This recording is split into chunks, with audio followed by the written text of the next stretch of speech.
You know, if I were to start this video by telling you that Russia bombed Ukraine today, I don't think there is a single person in the entire world who would be surprised by that fact. And unfortunately, I don't even think it would capture most of your attention. Because the unfortunate reality is that 3 years into Russia's war against Ukraine, Russian bombings have just become commonplace. Ukraine, on a weekly, if not a monthly basis, takes infrastructure damage equivalent to, if not far greater than, the damage that the United States took during 9/11 when 2 planes flew into the Twin Towers.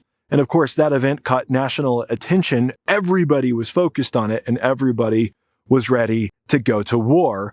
But with Ukraine experiencing similar events on almost a daily basis, people hardly even notice anymore. And I'm not condemning anyone for that. That is the unfortunate reality of a war that is as extensive as the war that Russia is waging against Ukraine, and nobody has the emotional capacity to focus on that every moment of every day.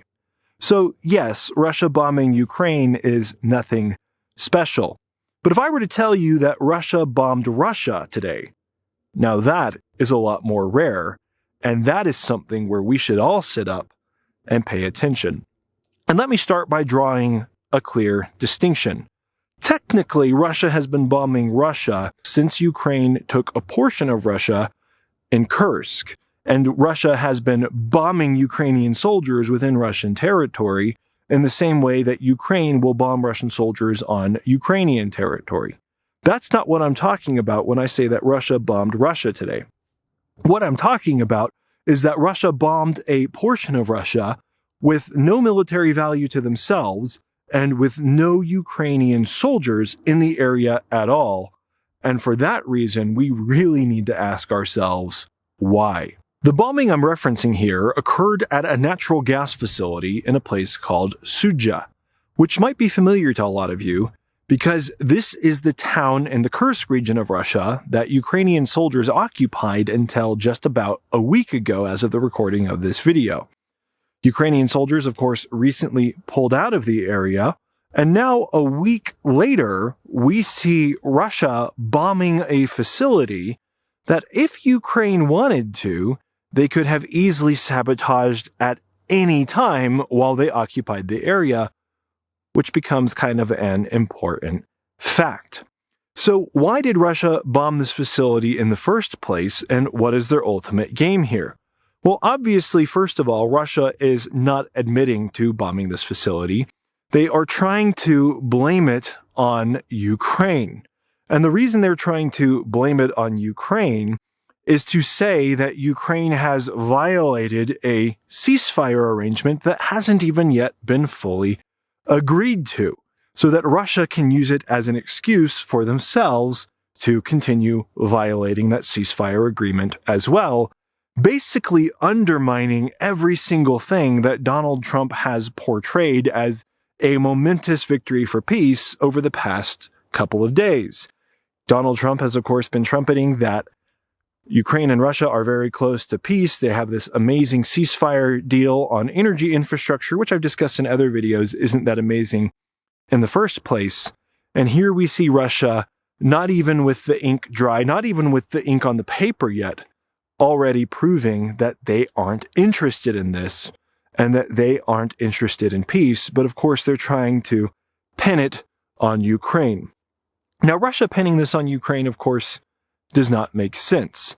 When you look at the facts of the situation, there's just absolutely no reason for Ukraine to target this facility now. First of all, I've pointed out that Ukraine already occupied this area, and that if Ukraine had wanted to, Ukraine could very easily have sabotaged this facility anytime they wanted to, and they didn't.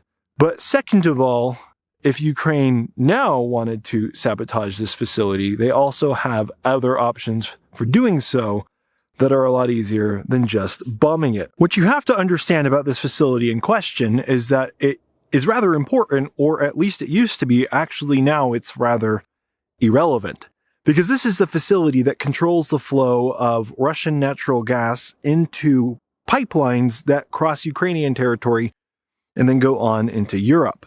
For a long time, even during the war in Ukraine, Russian gas continued to flow through this pipeline, but recently Ukraine decided not to renew the contract and not to allow gas to continue flowing there.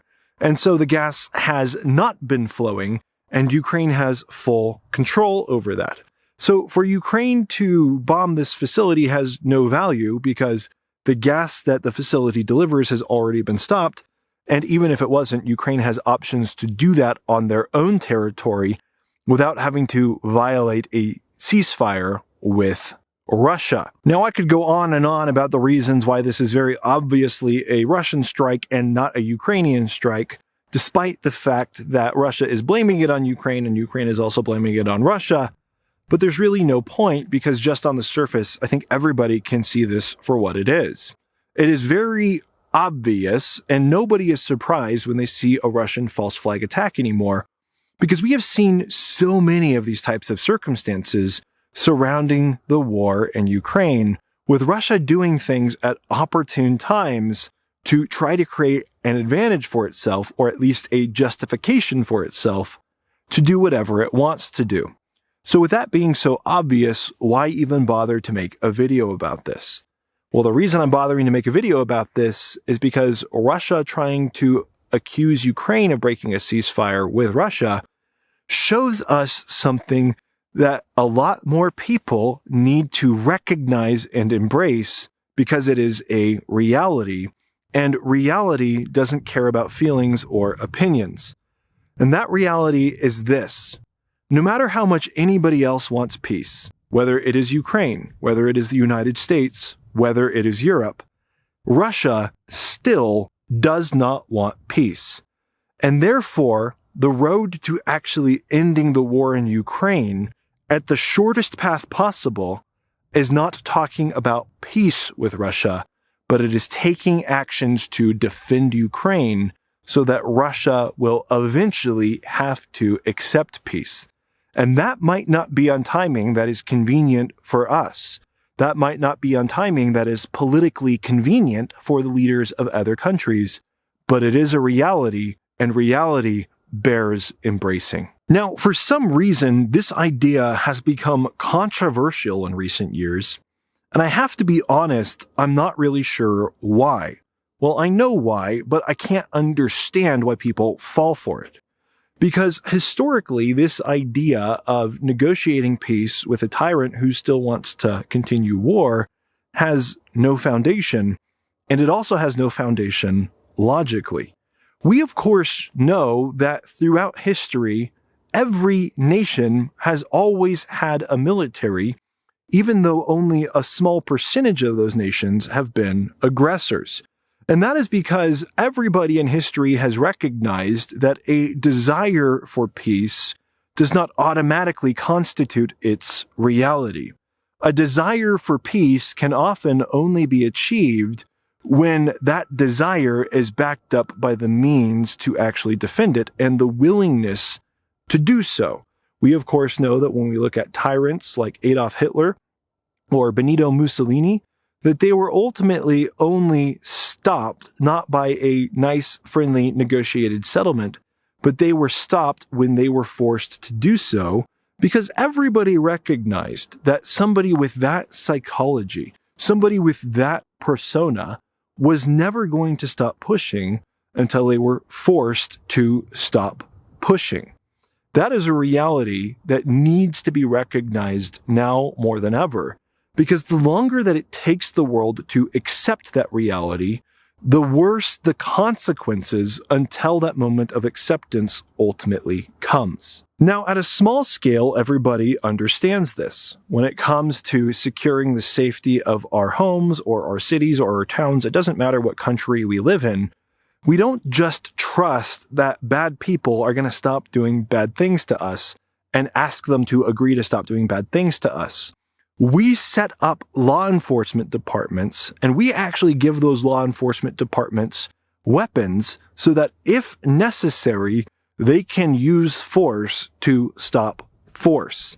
And especially the side that is now often criticizing Ukraine for defending itself is ironically the side where at home in the United States, if law enforcement were to use force to stop a criminal, they would be the first to defend that law enforcement officer. And I think in most cases, rightfully so, although of course there are exceptions.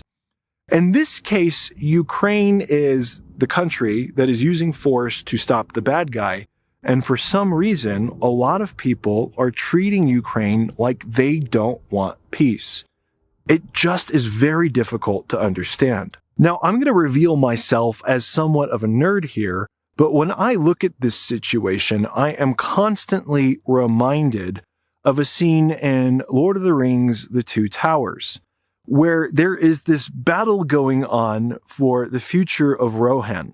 Rohan has been invaded by an army of orcs from Isengard. And there is a scene that takes place in the capital of Rohan between the king and Éomer, one of Rohan's great soldiers.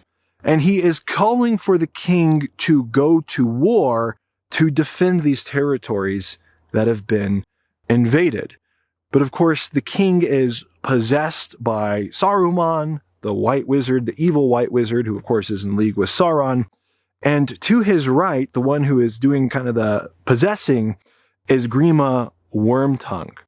And we see in this scene Éomer get accused of his king and of this king's advisor of being a warmonger for wanting to defend his own land against invaders.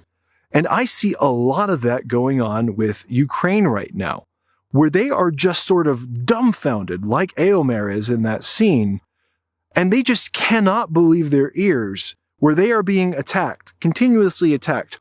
They say they're willing to have peace, but the other side isn't willing to have peace, and so they are asking for more military support and more military action, and they are somehow the one who is being called a warmonger. Now this scene, and of course I know the movies were adapted from the books, and the books aren't exactly the same as the movies, but this scene and this underlying reality was ultimately something that was written by J.R.R. Tolkien, who, of course, was a soldier who lived through World War I and also saw World War II.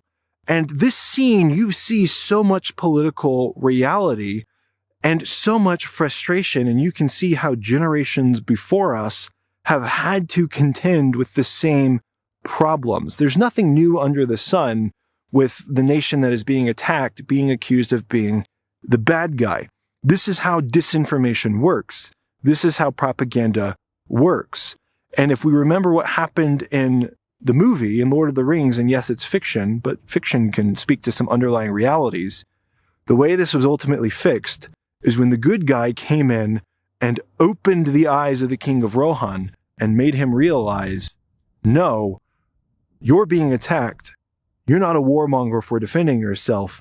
Get up, stand up, and let's go to war.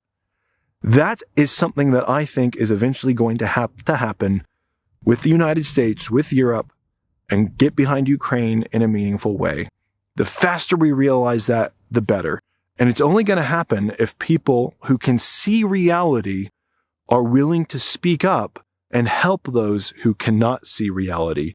We've got to be the Gandalf to their Theoden, and hopefully the king can remove the blinders from his eyes. This is something that I think is eventually definitely going to have to happen, and I think it might actually be finally happening with Europe, and I really hope that it can also happen to the United States.